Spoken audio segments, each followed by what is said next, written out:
السلام علیکم ورحمۃ اللہ تعالی وبرکاتہ۔ الحمد للہ رب العالمین والعاقبۃ للمتقین والصلاة والسلام علی سید المرسلین اما بعد فاعوذ باللہ من الشیطان الرجیم بسم اللہ الرحمن الرحیم من جاہدوا فینا لنہدینہم سبلنا آمنت باللہ صدق اللہ مولانا العظیم وبلغنا رسولہ النبی الکریم ونحن علی ذلک لمن الشاہدین والحمد للہ رب العالمین۔ ان اللہ وملائکتہ یصلون علی النبی یا ایہا الذین آمنوا صلوا علیہ وسلموا تسلیما۔ اللهم صل على سيدنا ومولانا محمد معدن الجود والكرم وآله وبارك وسلم۔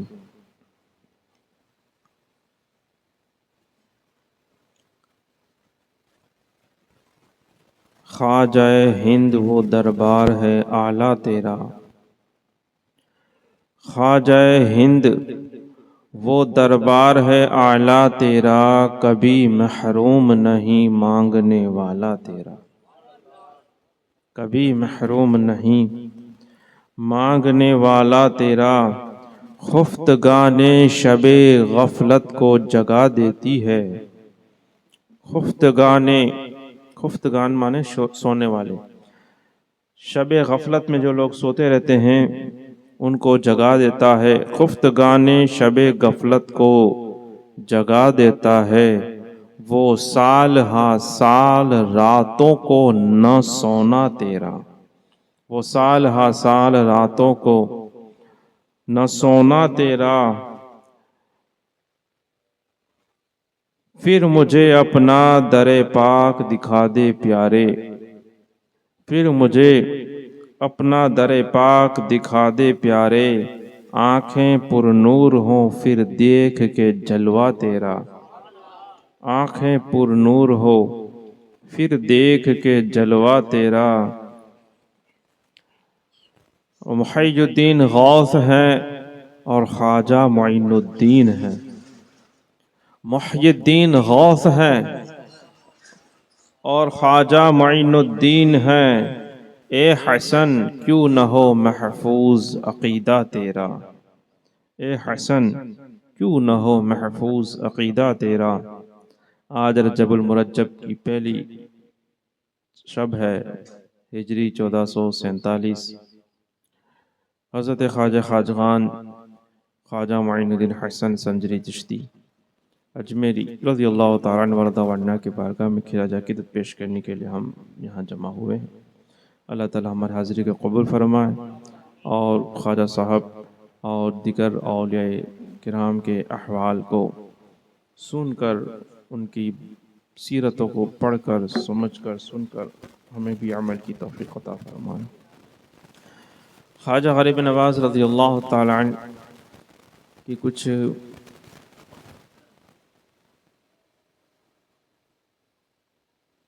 خاندان کے بارے میں بات کی جائے تو آپ کے والد ماجد کا نام حضرت سید غیاث الدین حسن تھا اور آپ کی والدہ ماجدہ حضرت ام الورا سیدہ ماہ نور تھا رضی اللہ تعالی عنہما۔ والد کی طرف سے آپ حسینی ہیں، حضرت امام حسین حضرت خواجہ غریب نواز جو ہیں والد کی طرف سے حضرت امام حسین رضی اللہ تعالیٰ عنہ کی اولاد سے ہیں، اور والدہ کی طرف سے امام حسن کی اولاد سے ہیں۔ خواجہ غریب نواز اس طرح سے نجیب الطرفین ہوا کہ ماں اور باپ دونوں طرف سے امام حسین اور امام حسن کی طرف ان کا شجرہ جاتا ہے۔ جب سے آپ کی پیدائش ہوئی اور پیدائش سے پہلے بھی برکات کا ظہور ہونا شروع ہو گیا۔ آپ کی والدہ ماجدہ حضرت سیدہ ام ورا بی بی ماہ نور رضی اللہ تعالی عنہ فرماتی ہیں کہ جب سے حسن میرے شکم میں آئے تب سے خیر و برکت ہمارے گھر میں شروع ہو گئی اور ہمارے دلوں کو اطمینان اور سکون نصیب ہو گیا۔ اور فرماتی ہیں کہ جب سے میرے بچے کے میں روح ڈالی گئی، جب وہ میرے پیٹ میں تھا، تب سے پیدائش تک میں آدھی رات کے بعد لا الہ الا اللہ محمد رسول اللہ کی آواز سنا کرتی تھی۔ وہ ذکر کرتا رہتا تھا صبح تک، اور مسلسل یہ پیدائش تک مجھے سنائی دیا۔ اور جب پیدائش ہوئی ایک نور سا چھا گیا، اور کئی سارے مجھے بشارتیں سنائی گئی، یہاں تک کہ جب پیدائش ہونے کے بعد حضرت خواجہ غریب نواز کے والد ماجد سید غیاث الدین رحمۃ اللہ تعالی علیہ نے آپ کی والدہ سے مشورہ کیا کہ نام کیا رکھا جائے۔ انہوں نے کہا کہ مجھے جس طرح سے بشارتیں ملی ہیں اس کے مطابق ان کا نام حسن رکھا جائے۔ اس طرح سے آپ کا نام نامی اسم گرامی حسن ہو گیا۔ حضرت خواجہ غریب نواز رضی اللہ تعالیٰ عنہ کے والد محترم حضرت سید غیاث الدین قرآن شریف کے حافظ تھے، اور آپ کی والدہ بھی قرآن شریف کے حافظ تھی۔ اور جب تعلیم کا سلسلہ شروع ہوا تو والد محترم نے ہی پڑھانا شروع کیا۔ اس زمانے میں تو مدرسے اس طرح سے ہوتے نہیں تھے، گھروں میں ہی تعلیم تربیت ہو جاتی، اور پھر تھوڑے بڑے ہوتے تو پھر بڑے بڑے علماء کے پاس جاتے۔ اور ایسا کرتے کرتے حضرت خواجہ غریب نواز 14 سال تک ہوتے ہوتے پورا قرآن شریف ان کو منہ پر یاد ہو گیا۔ قرآن شریف کے حافظ ہو گئے خواجہ صاحب۔ ابھی خواجہ کا لقب نہیں دیا گیا، ابھی معین الدین نہیں کہا گیا، ابھی غریب نواز نہیں کہا گیا ہے، ابھی ہے صرف سید حسن۔ لیکن آپ کے والد محترم کا انتقال ہو گیا، 2 سال کے بعد والدہ کا بھی انتقال ہو گیا، اور وراثت میں آپ کو ایک پنچکی اور ایک باغ ملا تھا، جس کی آمدنی سے آپ اپنا گھر کا گزارا کیا کرتے تھے، والدہ کا خیال رکھا کرتے تھے۔ 2 سال کے بعد والدہ کا بھی انتقال ہو گیا۔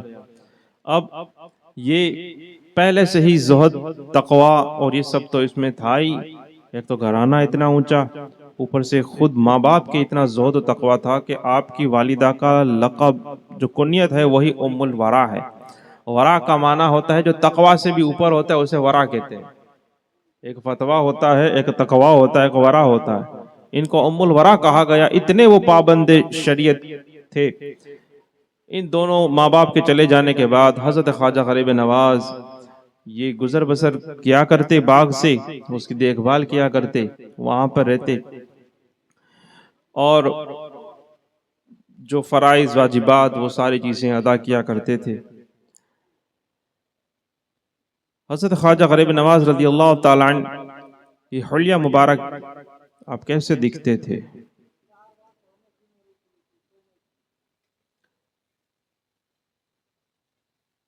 چوڑی داڑھی، کشادہ پیشانی، لمبوتری آنکھیں، اور چہرے پر دل کو موہ لینے والا تبسم۔ جب کسی پہ نظر ڈال دیتے وہ نور والی نظریں کہ جس پر بھی نظر پڑ جاتی وہ اس کا دیوانہ ہو جاتا تھا۔ بات کرتے اتنی شفقت اور مہربانی سے جیسے اللہ کا کوئی محبوب بندہ بات کر رہا ہے۔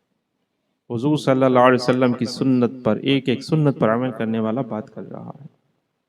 لمبا سا قد، بالکل متناسب و زیبا آپ کا بدن، چوڑا شانے، خندہ پیشانی، چوڑی داڑھی مبارک، اور اس طرح سے آپ کا قد مبارک کہ بس دیکھنے سے ہی بنتی ہے، الفاظ میں یہ بیان نہیں کیا جا سکتا۔ فرماتے ہیں کہ کچھ ابھی نوجوانی کا عالم تھا، 17-18 سال کچھ ہوئے ہوں گے، ماں اور باپ دونوں چلے گئے۔ ایک دن اپنے باغ میں کام کاج کر رہے تھے، اس میں انہوں نے دیکھا کہ کوئی فقیر جیسا شخص آیا، کوئی فقیر آیا ہے۔ اب جب فقیر آیا، خواجہ صاحب، ابھی وہ خواجہ صاحب نہیں ہے، ابھی نہیں بنے ہیں، ابھی ایک نوجوان ہے جو اپنا گزر بسر کرتا ہے، باغ کی دھیان رکھتا ہے، آمدنی ہوتی ہے اور اس کا خرچہ اس میں سے نکلتا ہے۔ یہ ایک ایسے نوجوان ہے لیکن جب انہوں نے دیکھا کہ کوئی فقیر شخص آیا ہوا ہے اور وہ بھی ایسا کہ مجذوب نظر آتا ہے، ایسا جب کوئی مجذوب آیا ہے، جب آیا تو آپ نے ادب کے ساتھ ان کو اپنے ایک سایہ دار درخت میں بٹھایا۔ جب ان کو بٹھایا ہے خواجہ صاحب نے سایہ دار درخت میں، اور فوراً خدمت میں لگ گئے، اور جو ان کے پاس جو باغ میں جو انگور وغیرہ تھی اس میں سے بہترین خوشہ انگور کا ان کے سامنے پیش کیا۔ اب مجذوب تو اللہ والے تو ویسے بھی اللہ والے ہوتے ہیں، اللہ والوں کی شان ہوتا ہے، اللہ والے اپنی مستی میں رہتے ہیں، ان کا نظریہ الگ ہوتا ہے۔ دنیا دیوانے کو دیکھتی ہے اور دیوانے نہ جانے کہاں کہاں دیکھتا ہے۔ لوگ دیکھتے ہیں کہ یہ کر رہا ہے، کیوں کر رہا ہے وہ اسے ہی پتا ہوتا ہے۔ اور اس میں بھی پھر سالکوں کا یہ حال ہے، مجذوبوں کا پھر کیا حال ہوگا؟ ان پر تو عقل کا پردہ ہی ان کا اٹھا لیا گیا، ان پر تو شریعت کی قلم ہی اٹھا لی گئی ہے۔ اب سالک ہیں تب بھی وہ اولیاء اللہ کسی عام آدمی کو سمجھ میں نہیں آ سکتا ہے، مجذوب تو پھر مجذوب ہے۔ بیٹھے ہیں دانا کھا رہے ہیں، خواجہ صاحب سامنے آئے، ایک نوجوان حسن سید آ کر دو زانوں بیٹھ گئے۔ اب وہ ایک دانا کھا رہے ہیں اور کھاتے کھاتے کہتے ہیں، آہا اس میں تو غیاث الدین کا تقوی نظر آتا ہے۔ دوسرا دانا کھاتے ہیں، کہتے ہیں اس میں تو ام الورا کا زہد مجھے نظر آتا ہے۔ کبھی کہتا ہے اس میں تو مجھے کوئی چشت کی خوشبو نظر آتی ہے۔ اب کسی اس میں تو حسن کا حسن اخلاق۔ وہ سن رہے ہیں کہ نہ جان نہ پہچان، ایک تو آئے ہیں پہلی ملاقات ہے، میرے ماں کا نام بھی لے رہے ہیں، باپ کا نام بھی لے رہے ہیں، اور ایسے ایسے نام لیتے ہیں جو میں نے بھی نہیں سنے، ایسی ایسی باتیں کر رہے ہیں، پتہ نہیں کون ہے کیا ہیں، بیٹھے رہیں۔ پھر اب ان کو نوجوان کا اور تڑپ بڑی، عرض گزار ہوئے، بابا یہ سب کیا ہے اور آپ یہ سب میرے بارے میں جانتے ہو؟ بولے بہت کچھ جانتا ہوں۔ کہاں کہ آپ کون ہو، آپ کون ہو، کیسے ہو، کہاں سے آئے ہو، کیا کیا ہمارا تعلق کیا ہے، کیا ہماری نسبت ہے؟ آنے والے مجذوب نے کہا کہ میرا نام ابراہیم قندوزی ہے، لوگ مجھے دیوانہ کہتے ہیں اور سچ ہی تو کہتے ہیں، میں اپنے مرشد خواجہ حاجی شریف کا دیوانہ ہوں۔ میرے مرشد نے میری رگ رگ میں آگ لگا دی ہے، اور لگتا ہے کہ آج میرے جذبے پر سلوک کا رنگ غالب آ جائے گا۔ مرشد نے مجھے ایسا جام پلایا اور مجھے ایسا عشق و مستی عطا کی ہے کہ میں لوگوں کی نظروں میں بالکل بے پرواہ اور دیوانہ ہو گیا۔ مجھ پر جذبہ چھا گیا، مجذوب ہو گیا، لیکن مجھے لگتا ہے کہ آج وہ دن آ گیا ہے کہ اب میرے جذبے پر میرا سلوک غالب آئے۔ اور کہنے لگے کہ مرشد نے مجھے کچھ عطا کیا ہے کھانے کے لیے، اور مجھے کہا کہ بیٹا ایک دن تو یہ کھائے گا تو یہ تیری جو مستی ہے وہ سنبھل جائے گی، تیرا جو یہ جذبہ ہے وہ سکون پا جائے گا، تو سلوک کی راہ پہ چلے گا۔ لیکن اس نے شرط لگائی تھی کہ جب یہ تو کھلائے گا تو اس وقت کھلائے گا جب تیرے پاس کوئی معین الدین حسن ساتھ میں کھائے گا۔ مجھے لگتا ہے یہ وہی لمحہ ہے۔ یوں کہہ کے اپنی جیب میں سے وہ پرانی سی ایک روٹی کا ٹورا نکالا، آدھا انہوں نے حسن کو دیا، سید حسن کو، آدھا انہوں نے کھایا۔ خواجہ غریب نواز نے جب ان کو کھایا ہے دل کی دنیا ہی بدل گئی۔ کہنے لگے اب ان کو پہچانتے نہیں، پوچھا کون؟ بولے میں ابراہیم قندوزی۔ اب خواجہ صاحب نہیں پہچانے کون ہے، پہلی ملاقات ہے، اور ان کی یہ لائن بھی نہیں تھی، غریب نواز کی یہ لائن ہی نہیں تھی، نہ عالم والی لائن تھی نہ صوفیوں والی لائن تھی، یہ تو اپنا باغ باغیچہ سنبھال کے کام کرتے تھے۔ لیکن ان کو پوچھا تو انہوں نے دو نام اور بڑھا دیے، انہوں نے کہا کہ میں تو حاجی شریف کا دیوانہ ہوں۔ اب بولے تو میں نہیں پہچانتا، حاجی شریف کو بھی نہیں پہچانتا۔ تو بولے یہ حاجی شریف کون ہے؟ کہتے ہیں کہ مجھے چشت کی خوشبو آ رہی۔ بولے یہ چشت کیا ہوتا ہے؟ انہوں نے کہا اس مجذوب نے سب سمجھ جاؤ گے، تم سب یہ جاننے کے لیے ہی پیدا ہوئے ہو۔ سب پتا چل جائے گا تمہیں کہ یہ سب کیا ہے. کھلایا اور کہا کہ بس وہ دن آ گیا، وہ وقت آ گیا جو میرے مرشد نے مجھے کہا تھا، اور یہ ساری باتیں تجھ پر کھل جائیں گی، تیرے سامنے سب کچھ ظاہر ہو جائے گا، تو سب کو پہچان جائے گا. اتنا کہنا تھا اور نظروں سے غائب ہو گئے، اوجل ہو گئے. تو یہ ہے مجذوب کا حال، اور یہ ہے اللہ والوں کا حال. اور ہمیں یہ جو محفل ہم سجا کے بیٹھے ہیں، اولیاء اللہ کا ذکر کرنے کے لیے تو بیٹھے ہیں کہ نہیں بیٹھے ہیں؟ اولیاء کا نام آتا ہے تو ہمارے دل میں کیسے کچھ ہونے لگتا ہے، ہاں اللہ کا ولی ہے، یہ ہے وہ ہے. لیکن اولیاء اللہ کے صرف ہم مزاروں کو ہی دیکھتے ہیں، سچ میں کسی کو نہیں دیکھتے، نہیں دیکھ پاتے. اس کی وجہ یہ ہے کہ ہم جو ہے وہ آم کی تلاش ہے، لیکن ہم پیاز میں ڈھونڈ رہے ہیں. پیاز میں آم ڈھونڈنے جائیں گے، کبھی آم ملے گا؟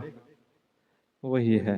ہمیں اولیاء اللہ کی پہچان ہی نہیں ہے کہ کیسا ہوتے ہیں اولیاء اللہ، ان کا طریقہ کیا ہوتا ہے، ان کی سوچ کیا ہوتی ہے، ان کا دکھنا اٹھنا بیٹھنا کیسا ہوتا ہے. ہم کسی اور چیز میں ڈھونڈ رہے ہیں، ہوتے کسی اور گروہ میں ہوتے ہیں. اسی لیے ہمیں یہ سب سمجھنا ضروری ہے. ہم کسی اور کو ولی مانتے ہیں، حقیقت میں کچھ اور ولی ہوتا ہے. ہم کہتے ہیں کہ یہ کرے وہ ولی ہے، حالانکہ ولی کچھ اور ہی کر رہا ہوتا ہے. لہذا ہم کہتے ہیں کوئی ولی ہمیں دکھتا نہیں ہے، لیکن ولی ہمیں دیکھ کر گلی بدل لیتا ہے. ہاں، اولیاء اللہ چھپ جاتے ہیں، تو ہم ان کو نہیں پہچانتے کہ اللہ والا ہے یا ولی ہے، لیکن وہ تو ہمیں پہچان لیتا ہے کہ اس کے پاس نہیں جانا ہے، یہ مجھے بھی ادھر ادھر کی باتوں میں ڈال دے گا. وہ ہمیں دیکھ کر چھپ جاتے ہیں، لوگوں سے چھپ جاتے ہیں. لہذا ہماری کوشش یہی رہے گی کہ ہم جب خواجہ صاحب، خواجہ خواجگان، غریب نواز کی بات کریں تو پھر ظاہر سی بات ہے جب اللہ کے اتنے بڑے ولی کی بات ہوگی، اتنے مقبول بندے کی بات ہوگی، سلطان الہند کی بات ہوگی، اور وہاں ہند کے اولیاء کا ذکر نہ ہے، عطا رسول کی بات ہو اور وہاں رسول اللہ کے سچے نائبوں کی بات نہ ہو، ایسا تو کیسے ہو سکتا ہے؟ اور ہم نے کیا سنا؟ یہاں تک جو سنا، پہلے اس کو سن تو لیا آپ نے، لیکن وہ سمجھنا ضروری ہے. ہم سب سن لیتے ہیں، سمجھ نہیں پاتے کہ اس کا معنی کیا ہوتا ہے. لہذا حقیقت ہم سے پوشیدہ ہے. کچھ باتیں. پہلی بات، حضرت خواجہ غریب نواز حسنی حسینی سید نجیب الطرفین ہیں، ماں اور باپ دونوں کی طرف سے یہ حضرت علی المرتضی تک ان کا نسب اور ان کا شجاع پہنچ رہا ہے. دوسری بات، باپ بھی قرآن شریف کا حافظ ہے اور ماں بھی قرآن شریف کی حافظ ہے. تین بات ہو گئے. لہذا پتا چلا کہ جب ماں اور باپ ایسے ہوتے ہیں تو چوتھی بات کہ بیٹا بھی قرآن کا حافظ بن جاتا ہے، اور یہ اصل لوگ ہیں. پھر حلال کمائی کر رہے ہیں، کوئی ولایت یا عالمیت ان کی ظاہر نہیں ہے، لیکن ادب کا حال یہ ہے کہ جب دیکھا کہ کوئی مجذوب ہے تو دھکے مار کے نکالا نہیں کہ یہ کون آ گیا، میرے باغ میں اس کا کیا کام، لیکن ان کی عزت کے ساتھ بٹھایا. عزت ہم بھی کسی کی کرتے ہیں، لیکن ہم صرف اسی کی کرتے ہیں جس کو ہم پہچانتے ہیں. عزت کے لائق 15 لوگ ہوتے ہیں، ہم 2 کی کرتے ہیں، کیونکہ 2 سے ہمارا رشتہ ہے، باقی سب کو سائڈ میں اکھاڑ کے پھینک دیتے ہیں. لہذا یہ ہوتا ہے کہ نہ وہ 2 سے کچھ ملتا ہے، نہ وہ 20 سے کچھ ملتا ہے.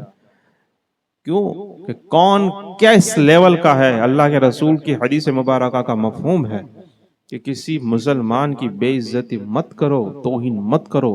تمہیں پتہ نہیں کہ کس مومن کا اللہ کی بارگاہ میں کیا مقام ہے، ہمیں نہیں معلوم ہوتا، اور ہو بھی نہیں سکتا ہے، کیونکہ ہم اپنے آپ کو اچھا سمجھتے ہیں.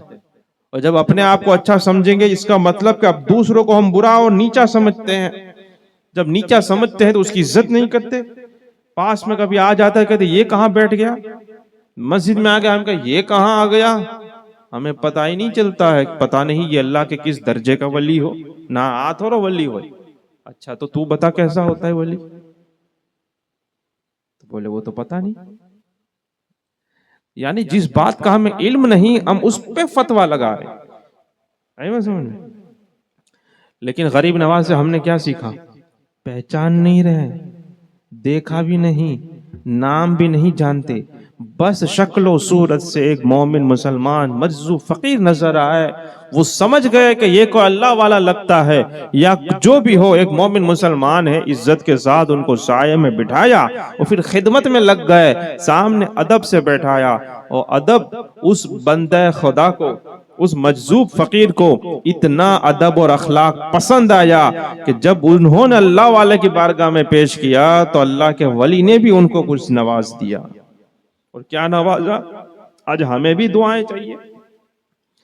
بڑے بڑے مزاروں پہ بزرگوں کے پاس مسلمان بھاگا بھاگا دوڑا دوڑا جاتا ہے، کئیوں کی خدمت زندوں کی بھی وہ کرتا ہے۔ کیوں کرتا ہے؟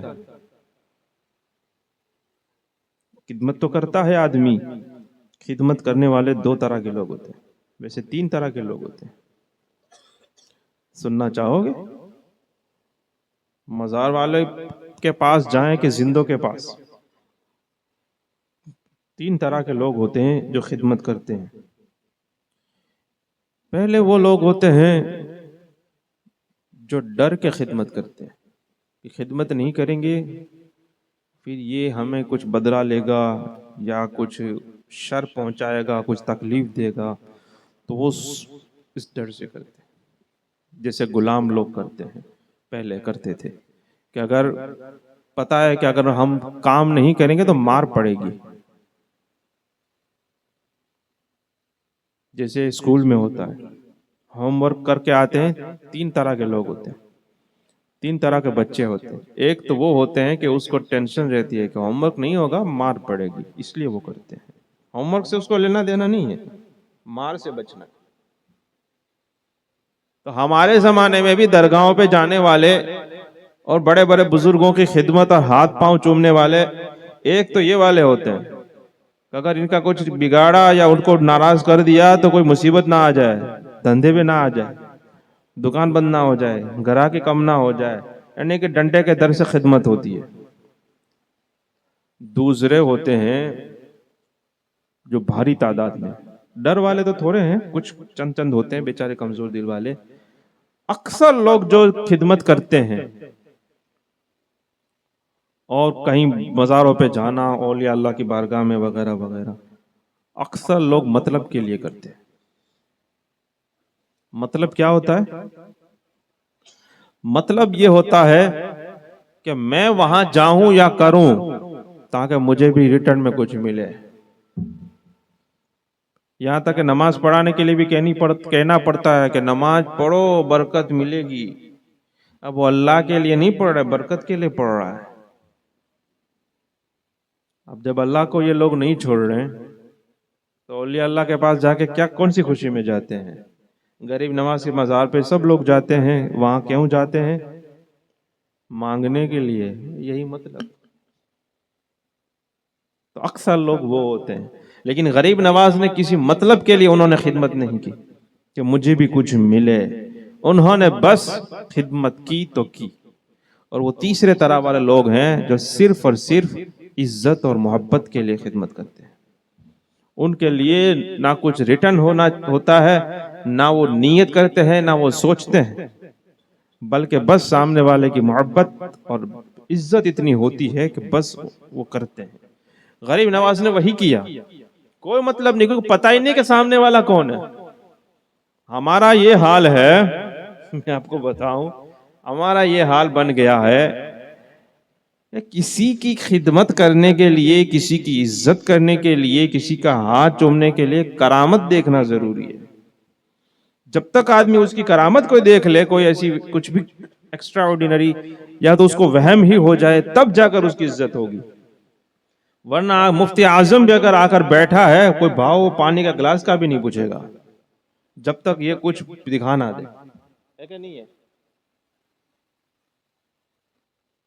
سچ بتا رہا۔ کسی نہ کسی طرح ہم اس ایسے ہی ماحول میں ہیں، آدمی کو کچھ دکھانا چاہیے، کچھ نہ کچھ دیکھنا چاہیے، یا تو سچ میں کرامت ہو۔ اچھا، خوبی کی بات یہ ہے کہ جو کرامت والے ہوتے ہیں وہ کچھ دکھاتے ہی نہیں ہیں، پھر ہمیں وہم ہو جاتا ہے کہ فلاں فلاں چیز اس کی کرامت تھی، جیب میں سے کاجو بادام نکالا، ہم کہتے ولی، اب پاؤں چوم رہے ہیں۔ ارے حضور صلی اللہ علیہ وسلم کے طریقے سے ہٹ کر وہ چل رہا ہے۔ مثال دے رہا ہوں، آپ وہ نہیں دیکھتے، آپ یہی دیکھتے ہوں کہ چھچھندر ایک تھا، پھوک ماری دو ہو گئے، کرامت ہو گئی۔ ٹوپی یوں کی تو کوتھراما سے بلاڑا نکالا، کرامت ہو گئی۔ کرتب دکھائے، کچھ نہ کچھ تو آدمی کو دکھنا چاہیے۔ اچھا، ایک یہ کچھ ٹھیک ہو گیا، کچھ یہ ہو گیا، کچھ وہ ہو گیا، کچھ نہ کچھ ایسی چیز اب یہ کرامت کے طور پہ چلی، اور ایسی چلی کہ پھر ہم اس کی عزت پہ لگ گئے۔ لیکن اگر اس نے نہیں دکھائی، ہے بہت بڑا ولی، لیکن اگر اس نے چھپا لی تو کوئی سلام بھی نہیں کرے گا۔ سمجھ میں؟ لہذا یہ ہماری اتنی تنگ نظری ہو گئی۔ اب غریب نواز کی بات سنیں، انہوں نے کوئی کرامت نہیں دیکھی، انہوں نے کوئی بات نہیں سنی، ان کو نام تک پتا نہیں ہے، یہ بھی پتا نہیں کہ یہ مجذوب ہیں، یہ بھی نہیں جانتے کہ یہ کوئی اللہ کے بہت بڑے ولی ہیں، یہ حاجی شریف کا نام بھی نہیں سنے، ابراہیم قندوزی کا نام بھی نہیں سنے، چشتی کیا ہے وہ بھی نہیں، وہ اس میں نہیں پڑے، لیکن صرف اور صرف ایک اللہ کے بندے اور بندہ مومن کی انہوں نے عزت کی، خدمت کی، تو یہ ہوا کہ جب انہوں نے خدمت کی تو سامنے سے جس کا عمل ہو بے غرض اس کی جزا کچھ اور ہے۔ ڈاکٹر اقبال کا شعر ہے کہ جس کا عمل ہو بے غرض، آپ نماز پڑھیں، آپ مزار پہ جائیں، آپ کچھ بھی نیک کام کریں، اگر جیسی نیت ہوگی ویسا آپ کا ریٹرن ملے گا۔ آپ نقصان سے بچنا چاہیں گے، بچ جائیں گے، آپ بھلائی کو چاہتے ہیں، پا لیں گے، لیکن اگر صرف اور صرف اس کی رضا اگر مقصود ہے، صرف اس کی محبت میں کرتے ہوں، جس کا عمل ہو بے غرض اس کی جزا کچھ اور ہے۔ جیسے بادشاہ کی کوئی خدمت کرتا ہے تو ایک تو ڈر کے کر رہا ہے، تو بادشاہ کہے گا کہ یہ میرا کام ڈر سے کر رہا ہے، تو بادشاہ کیا کرے گا؟ سزا نہیں دے گا، اس کو وہی چاہیے کہ مجھے سزا نہ ملے۔ وہ ہوم ورک کیا، اسکیل نہ لگے تو اسکیل نہیں لگے گی۔ دوسرے نے بھی کیا ہے لیکن اس کو چاہیے انعام، کہ کچھ ٹرافی مل جائے، کچھ شیلڈ مل جائے، کچھ اور شاباشی مل جائے، تو اس کو وہ مل جائے گا۔ اسی طرح بادشاہ کا ایک غلام ایک تو ڈر کے کر رہا ہے، دوسرا اس لیے کر رہا ہے کہ بادشاہ انعام دے۔ بولے کتنا انعام؟ بولے 1000 دینار چاہیے۔ بادشاہ کہے دے دو، 1000 کیا 2000 دے دو، اب اس کو بھی وہ مل گیا۔ لیکن ان دونوں میں سے بادشاہ کے قریب کوئی نہیں پہنچا، ایک کو سزا سے بچا لیا گیا، ایک کو انعام دیا گیا، تیسرا شخص وہ تھا جس نے نہ سزا کے ڈر سے کیا نہ انعام کی لالچ میں کیا، انہوں نے صرف بادشاہ کو خوش کرنے کے لیے کیا۔ بادشاہ خوش ہوا تو کیا کہا؟ بولے تجھے 1000 دینار بھی ہم نہیں دے رہے، اور ہم تمہیں مار بھی نہیں رہے، بس ہماری کرسی کے پاس میں تو اپنی کرسی لگا کے بیٹھ جا۔ اب بتاؤ اس کی کتنی عزت ہوئی، اس کو ملا قرب۔ یہی ایک عام بندے میں اور اللہ کے ولی میں فرق ہوتا۔ سلطان محمود غزنوی رحمت اللہ علیہ ایک مرتبہ، کیونکہ وہ عیاض کو تھوڑا زیادہ بہت رکھتے تھے، ان کا ایک غلام تھے عیاض، تو وہ آپس میں حسد رہتا ہے جب بھی کسی کو نعمت ملتی ہے۔ کچھ درباریوں نے کہا کہ یہ محمود اتنا بادشاہ اور ہم اتنا کچھ کرتے ہیں اور یہ بھی کرتا ہے، لیکن اس کو قریب کرتے ہیں، ہمیں نہیں کرتے ہیں، کیا معاملہ ہے؟ بادشاہ تک بات پہنچ گئی۔ سلطان نے کہا ٹھیک ہے، اس کا جواب میں دیتا ہوں۔ ایک مرتبہ اس نے سجاوٹیں کی اور طرح طرح کی چیزیں لگی ہوئی ہیں، سونا بھی ہے، جواہرات بھی ہیں، عجیب و غریب ملک کی چیزیں رکھی ہوئی ہیں، اور پورا دربار میں سجا کے رکھ دیا، اور اعلان کیا کہ جو جس چیز پہ ہاتھ رکھے گا وہ چیز اس کی ہو جائے گی۔ بتائے اس دربار میں اگر ہم ہوتے تو آپ کس پر ہاتھ رکھتے؟ હે બે હાથ તો ઓછા પડે નહીં